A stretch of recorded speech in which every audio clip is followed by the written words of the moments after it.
Hi, I'm Ed Kelley, editor of the Oklahoman. I'm with Burns Hargis, chairman of the Oklahoma Creativity Project, which formally launched a statewide initiative recently here in Oklahoma City. Burns, what are the one or two most important things that Oklahomans need to know about the Creativity Project? Well, what the Creativity Project is addressing is a monumental, volatile change in the world that's going on.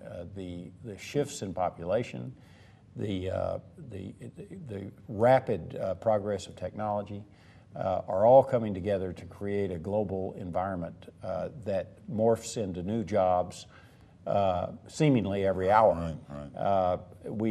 Most of our colleges and universities today are preparing many students for jobs that don't even exist yet. It's only 10 years ago that we never heard of Google. That's true. Until then. True. And so on. And it just keeps getting faster and faster and faster.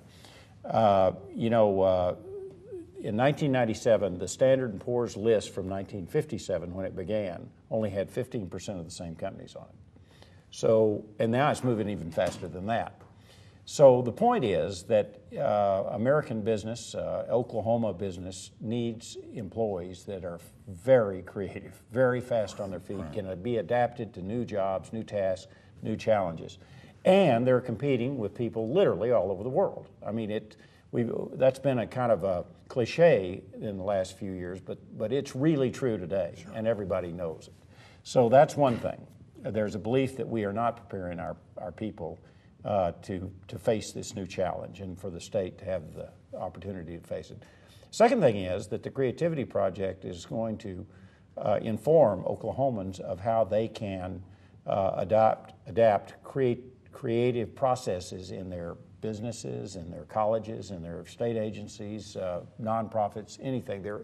We have this notion that only some people are creative. People can dance and sing and paint, and so therefore they're creative, and we're not. But creativity happens every day in every possible endeavor that you do, and it happens in science and business and medicine and government even, and even the arts, so as well as the arts. So what we want to do is inform people how they can employ creative processes, because they are creative. We're all creative.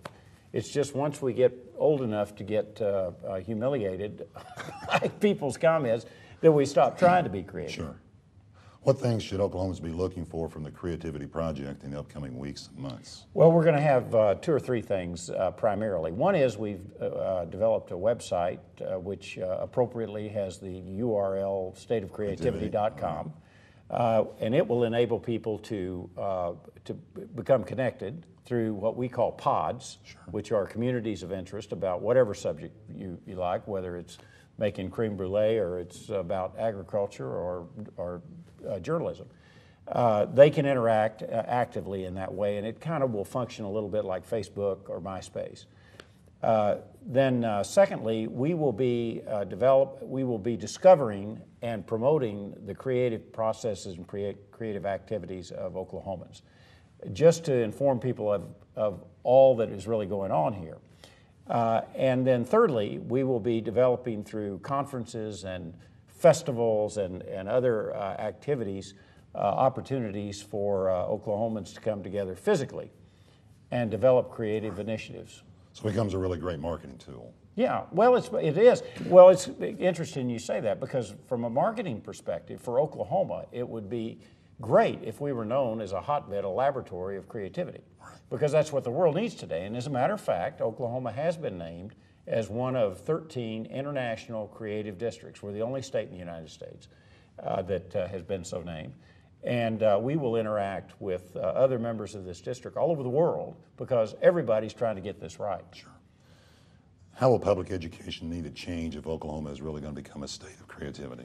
Well, Oklahoma education, like anybody else's education in this country, is basically a one-size-fits-all. The model is not terribly different from what it was 100 years ago. But in that meantime, we have learned that people learn at different rates, they learn different ways, they mature differently. And so a one-size-fits-all can really result in a lot of people falling by the wayside, and they have. We call them dropouts. Some people don't actually drop out, but they never succeed and go on to college. And Oklahoma has one of the lowest percentages of a population that are college graduates, and that seems to be the major marker to determine how prosperous you are. So what we need to do is adapt education to the individual rather than the other way around.